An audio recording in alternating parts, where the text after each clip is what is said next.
तो इसमें कमी आएगी, ठीक है, सक्रिय अभिगमन में कमी आएगी।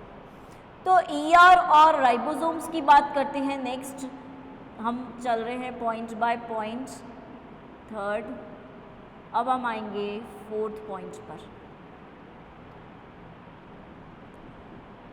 ER की मात्रा में भी हमें काफ़ी कमी देखने को मिलेगी।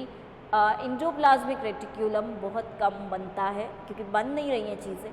एंडोप्लाज्मिक रेटिक्यूलम के साथ साथ राइबोसोम्स भी कम बन रहे हैं। राइबोसोम्स आपको पता है दो टाइप के होते हैं, प्रोकैरियोटिक और यूकैरियोटिक। प्रोकैरियोटिक राइबोसोम्स 70S के होते हैं। यूकैरियोटिक राइबोसोम्स की अगर बात करो तो किससे होते हैं, 80S। तो राइबोसोम्स को देख लो, दो टाइप के हैं, 70S एंड 80S, ठीक है, प्रोकैरियोटिक और यूकैरियोटिक। 70S की जब बात करते हो तो 70S में एक इम्पॉर्टेंट चीज़ जो हमें देखने को मिलेगी वो ये कि 70S वाला राइबोसोम दो पार्ट्स में ब्रेक हो सकता है, एक 50S, एक 30S, ठीक है। और वहीं 80S वाला जो राइबोसोम है वो भी दो पार्ट्स में ब्रेक हो सकता है, एक 60S, एक 40S। एक 10 पॉइंट्स इसमें बढ़ जाएंगे, 50 उधर 60, इधर 30, इधर 40। तो इस तरह से देखेंगे कि कैसे दो टाइप के राइबोसोम्स प्रेजेंट रहते हैं एंड दो टाइप के राइबोसोम्स के साथ साथ कैसे ये ब्रेक डाउन करते हैं। नाउ क्योंकि राइबोसोम्स कम बन रहे हैं, ER भी कम बन रहा है, तो आगे देखेंगे जो प्रोटीन्स हैं,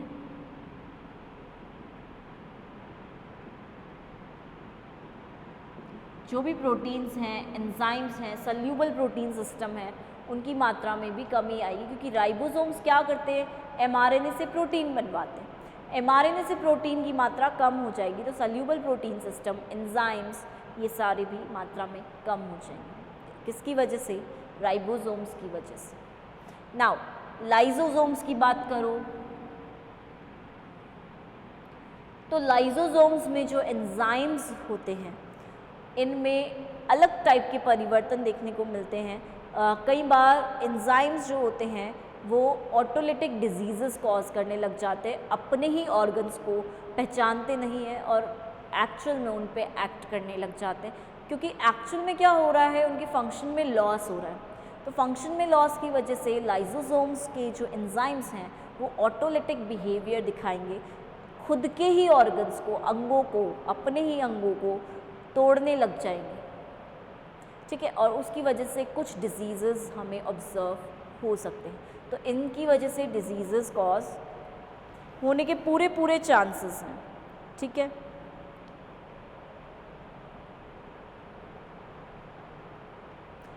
अब सीधी सी बात है, जब ऑटोलिटिक एंजाइम्स सिक्रीट हो रहे हैं या हम बोल सकते हैं ऑटोलिटिक आत्मघाती एंजाइम्स का स्रावण हो रहा है, तो बाहर सिक्रीट हो रहे हैं। और बाहर सिक्रीट होने के साथ साथ जो आसपास के अंग हैं, सेल के आसपास के जो ऑर्गेनल्स हैं, कोशिका अंग हैं, साइटोप्लाज्म है, उस पर बहुत प्रभाव पड़ेगा और उसमें चेंजेस देखने को मिल सकते हैं। तो ऑटोलिटिक है, आत्मघाती एंजाइम्स हैं जिनमें चेंजेस देखने को मिलेंगे। अब लाइसोसोम्स की तो बात हो गई, नेक्स्ट बात करते हैं हम एजिंग पिगमेंट की। एजिंग पिगमेंट का नाम है लाइपोफुस्किन, ठीक है। एजिंग पिगमेंट है एक लाइपोफुस्किन। लाइपोफुस्किन एजिंग पिगमेंट कैसा है, एक्चुअल में ये फ्लोरोसेंट पिगमेंट है, ठीक है। और जहाँ पे भी जिस भी कंडीशन में एज्ड सेल्स होंगी तो एज्ड सेल्स में ये पदार्थ जो है, ये पदार्थ जमा होने लगता है, जिसको हम नाम दे रहे हैं लाइपोफुस्किन। ये पदार्थ जमा होकर करता क्या है, ये भी एक क्वेश्चन अराइज होता है कि जब ये पदार्थ है तो एक्चुअल में इसका क्या रोल रहेगा, ठीक है। तो जमा होता है तो उसके अमाउंट से हम पहचान लेते हैं कि ये सेल एज्ड है या नहीं। तो फ्लोरोसेंट पिगमेंट है जो सेल्स में देखने को मिलेगा, इसलिए हम इसे वर्णक पिगमेंट भी बोल सकते हो, एजिंग वर्णक भी बोल सकते हो, पिगमेंट एजिंग का बोल सकते हो। और डिपॉजिट होगा सेल्स में एज के साथ साथ, जैसे जैसे सेल्स में एजिंग हो रही है उसके साथ साथ इसकी मात्रा बढ़ने लगेगी। एंड जब इसकी मात्रा बढ़ती है तो हम बोल देते हैं कि एज हो चुकी है सेल्स में, क्योंकि सेल्स में ये पदार्थ बढ़ रहा है। तो एक्चुअल में ये एजिंग को शो करता है, दिखाता है कि सेल्स में एजिंग हो रही। नाउ लास्टली बात करेंगे 8th पॉइंट की, टीलोमेयर एंड एजिंग। पहली बात, टीलोमेयर की बात करते हैं। टीलोमेयर्स क्या होते हैं? तो टीलोमेयर्स कुछ भी नहीं है, जस्ट एंड पार्ट्स हैं क्रोमोसोम्स के। क्रोमोसोम के जो दोनों एंड के पार्ट्स होते हैं, जैसे सेंट्रोमेयर बीच वाला पार्ट होता है, तो टीलोमेयर टेल पार्ट्स होते हैं दोनों साइड के। तो जो टीलोमेयर्स हैं उनके अंदर शॉर्टनिंग होने लगती है, टीलोमेयर शॉर्टनिंग देखने को मिलती है। टीलोमेयर्स शॉर्ट होने लगते हैं, छोटे होने लगते हैं। और टीलोमेयर्स के छोटे होने की वजह से एक इम्पॉर्टेंट चीज़ देखने को मिलेगी कि जैसे ही टीलोमेयर्स में शॉर्टनिंग होगी तो एजिंग जो है वो धीरे धीरे बढ़ने लग जाएगी, इंक्रीज़ होने लग जाएगी। सो टीलोमेयर्स क्या हैं ये देख लेते हैं। कहाँ दिखे? यहाँ देखते हैं। ये एंड पार्ट्स हैं डीएनए के, ये एंड पार्ट्स टीलोमेयर्स कहलाएंगे। और अगर टीलोमेयर्स में शॉर्टनिंग होगी तो एजिंग बढ़ेगी, यानी कि धीरे धीरे डीएनए की मात्रा कम होती जा रही है, क्योंकि टीलोमेयर्स शॉर्ट हो रहे हैं तो डीएनए कम होता जा रहा है, तो एज सेल्स में डीएनए की मात्रा कम मिलेगी। ठीक है, तो टीलोमेयर के अगर कोई भी इफ़ेक्ट पड़ेगा, कोई भी प्रभाव पड़ता है तो एजिंग पर डायरेक्ट उसका इन्फ्लुएंस होता है एंड एजिंग प्रभावित होती है वहाँ पर। नाउ बात करोगे लास्टली 4th टाइप की थ्योरीज़ की या 4th टाइप की चेंजेस की, तो हम इसे बोलेंगे मॉलिक्यूलर चेंजेस या फिर बायोकेमिकल चेंजेस। या तो मॉलिक्यूल में चेंजेस हो रहे हैं या फिर जैव रासायनिक परिवर्तन है जो जीवों में होंगे। अब एक नॉर्मल चीज़ बोलते हैं हम कि क्रोमैटिन है। क्रोमैटिन और क्रोमैटिड दो टाइप के वर्ड्स आते हैं, एक क्रोमैटिन एक क्रोमैटिड। सो देखते हैं यहाँ पर जो चेंज होगा वो किस में होगा? क्रोमैटिन। क्रोमैटिड क्या होते हैं? क्रोमोसोम्स पेयर्ड होते हैं। अगर क्रोमोसोम सिंगल फॉर्म में होंगे तो उनको हम नाम देंगे क्रोमैटिड, और chromatin protein plus DNA content को हम क्रोमैटिन बोलते हैं। तो क्रोमैटिन यहाँ पर क्या है? Protein plus DNA content. And most important, protein plus DNA के कंटेंट को क्रोमैटिन तो बोल दिया, बट क्रोमैटिन में क्या प्रभाव पड़ेगा एजिंग से? एक्चुअल में क्योंकि हमने बोला प्रोटीन कम हो रही है, डीएनए की मात्रा कम हो रही है। क्यों हो रही है? क्यों? रेप्लिकेशन कम हो रहा है। हम बोल रहे हैं रेप्लिकेशन कम हो रहा है। रेप्लिकेशन कम होगा तो ट्रांसलेशन कम होगा ही, ट्रांसक्रिप्शन भी कम होगा ही। तो एक्चुअल में रेप्लिकेशन क्यों कम हो रहा है, ये एक रीज़न है क्रोमैटिन पदार्थ में कम होने का। रेप्लिकेशन कम इसलिए हो रहा है कि हम सबको पता है जब भी रेप्लिकेशन होता है, रेप्लिकेशन में डीएनए पे कुछ प्रोटीन्स होते हैं जिनको हम हिस्टोन प्रोटीन्स नाम देते हैं। हिस्टोन प्रोटीन्स जब हट जाते हैं, जिस अवस्था में हट जाते हैं, जिस कंडीशन में हिस्टोन प्रोटीन्स हट जाते हैं तो रेप्लिकेशन हो जाता है इजीली। हिस्टोन अगर नहीं हटेगा तो डीएनए का रेप्लिकेशन होगा ही नहीं, पॉसिबल ही नहीं है किसी कंडीशन में कि डीएनए का रेप्लिकेशन हो सके। तो एक्चुअल में रेप्लिकेशन के टाइम पे एजिंग में हिस्टोन प्रोटीन्स हट नहीं पाते, डीएनए एक्सपोज नहीं हो पाता। हिस्टोन प्रोटीन्स नहीं हटने के पीछे काफ़ी सारे रीजंस हो सकते हैं कि उनको हटाने वाले एंजाइम्स नहीं प्रेजेंट है या उनमें कुछ चेंजेस हो गए जिसकी वजह से वो अपना काम नहीं कर पा रहे। बट हिस्टोन प्रोटीन जहाँ तक प्रेजेंट रहेगा, जब तक प्रेजेंट रहेगा, डीएनए एक्सपोज नहीं होगा, बाहर नहीं आएगा, और डीएनए बाहर नहीं आएगा तो वो रेप्लिकेशन में कैसे जाएगा? तो एक्चुअल में हिस्टोन प्रोटीन की वजह से एजिंग कॉज हो सकती है, क्योंकि क्रोमैटिन पदार्थ कम हो रहा है एंड उसकी कमी से नॉर्मल है एजिंग होगी। नाउ सेकेंड थिंग जो आती है वो आती है एंजाइम चेंज, एंजाइम में परिवर्तन। तो देखोगे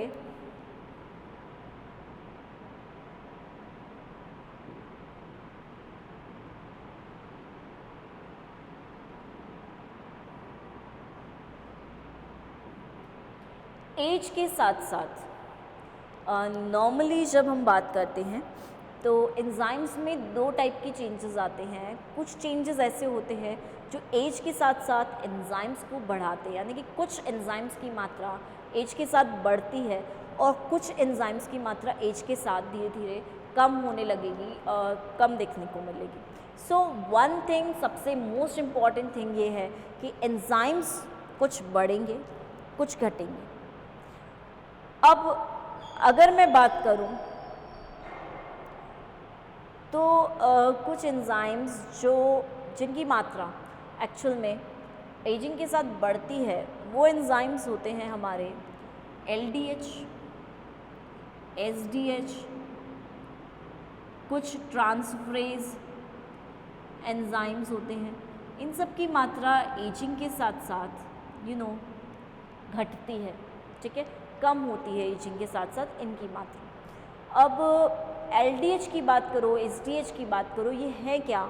लैक्टेट डिहाइड्रोजनेज एंजाइम है, ठीक है। लैक्टेट डिहाइड्रोजनेज एंजाइम की मात्रा कम होती है। LDH की नॉर्मली बात करें तो दो टाइप के सब यूनिट से मिलकर बनता है, A एंड B, और इन सब यूनिट्स का नंबर 4 ही रहता है। 4 सब यूनिट्स होते हैं। तो जब अपन बात करते हैं कि इन सब यूनिट्स में मैं नॉर्मली बात करती हूँ, सपोज़ A और B है, तो किसी में A की मात्रा ज़्यादा होने लगेगी धीरे धीरे, ठीक है, और किसी में A की मात्रा कम होने लगेगी तो B की मात्रा ज़्यादा होने लगेगी। एक्चुअल में हमें करना क्या है, इन सबको यूनाइट करके जब बात करेंगे तो ये सब यूनाइट होकर कैसे होने चाहिए, मोस्ट प्रोबेबली एक जैसे होने चाहिए, यानी कि इनका कंपोजिशन 4 चीज़ों से ही मिलकर बनना चाहिए, ठीक है। अब देखोगे A और B की मात्रा में कैसे चेंज आता है, तो एक हम देख रहे हैं, यहाँ पे देखते हैं A4 4 यूनिट्स, फिर A3B, यानी कि अब A की यूनिट धीरे धीरे कम तो एक B की यूनिट ज़्यादा।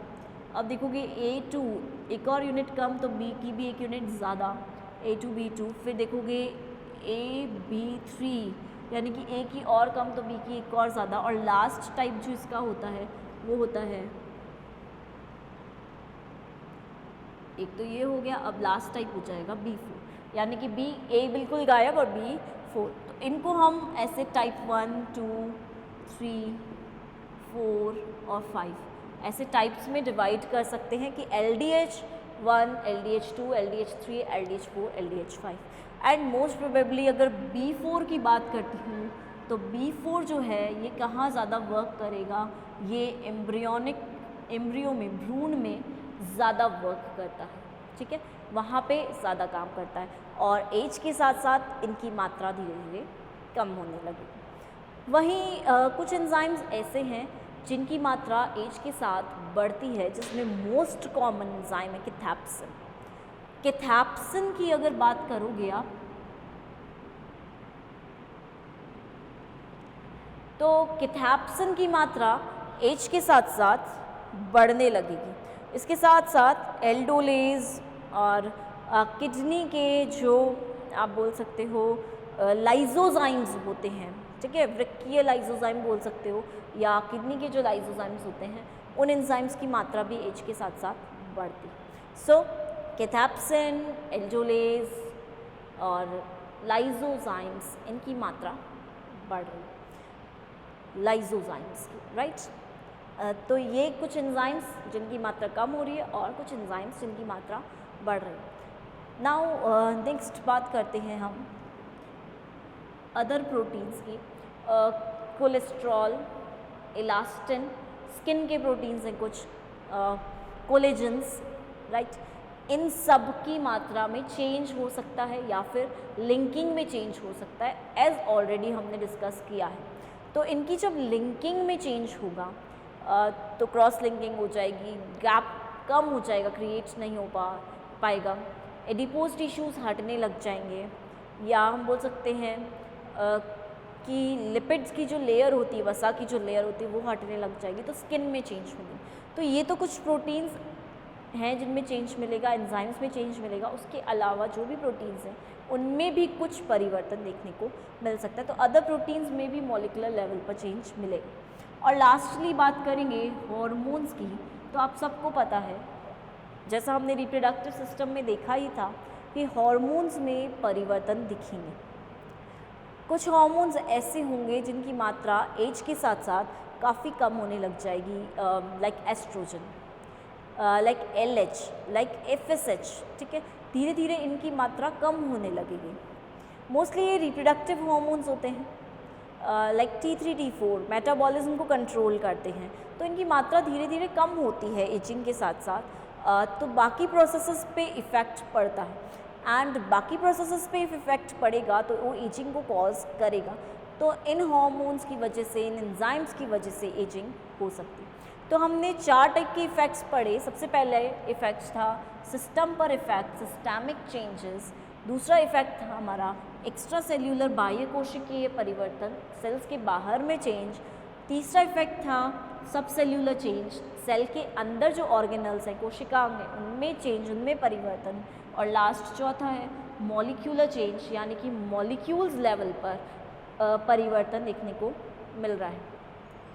तो ये 4 टाइप के चेंज हैं। इनको आप एक बार स्क्रीनशॉट ले लीजिए। आपको एक ही स्लाइड में ऑलमोस्ट एजिंग चैप्टर की समरी मिल रही है, तो आप इसको एक बार देख लीजिए।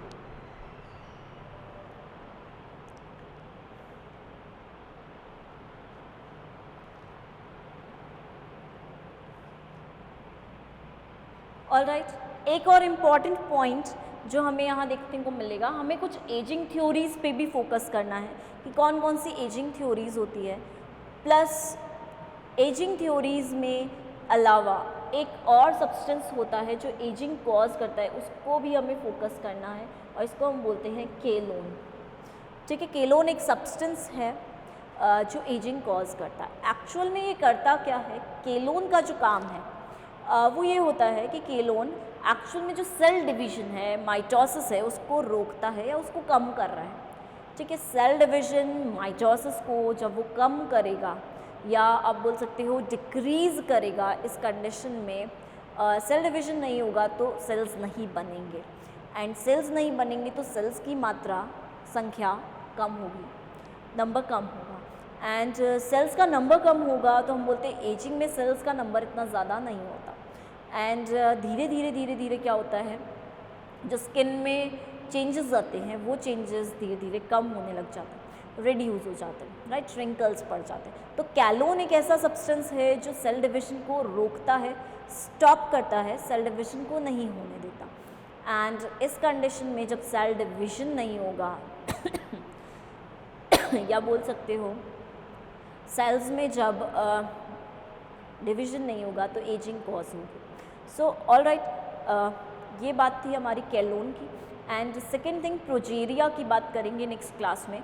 तो प्रोजेरिया कैसे होता है, क्या होता है, इसके बारे में डिस्कस करेंगे। एंड प्रोजेरिया एक्चुअल में है क्या कि जब यंग स्टेजेस में या बोल सकते हो एक्चुअल में स्मॉल एज में बोल सकते हो एडल्ट जैसे कैरेक्टर्स, ओल्ड एज जैसे कैरेक्टर्स ऑब्जर्व हो तो उसे हम प्रोजेरिया कहते हैं। तो इसके पीछे क्या रीजंस होते हैं वो हम डिस्कस करेंगे।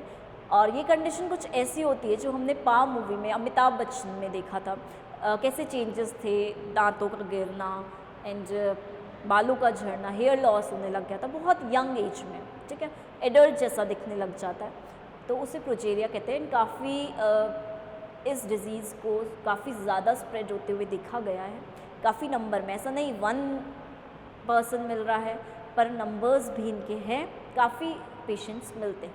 सो उसको हम कल नेक्स्ट क्लास में डिस्कस करेंगे। अभी तक के लिए इतना ही। एंड स्क्रीनशॉट ले लीजिए एंड थैंक यू।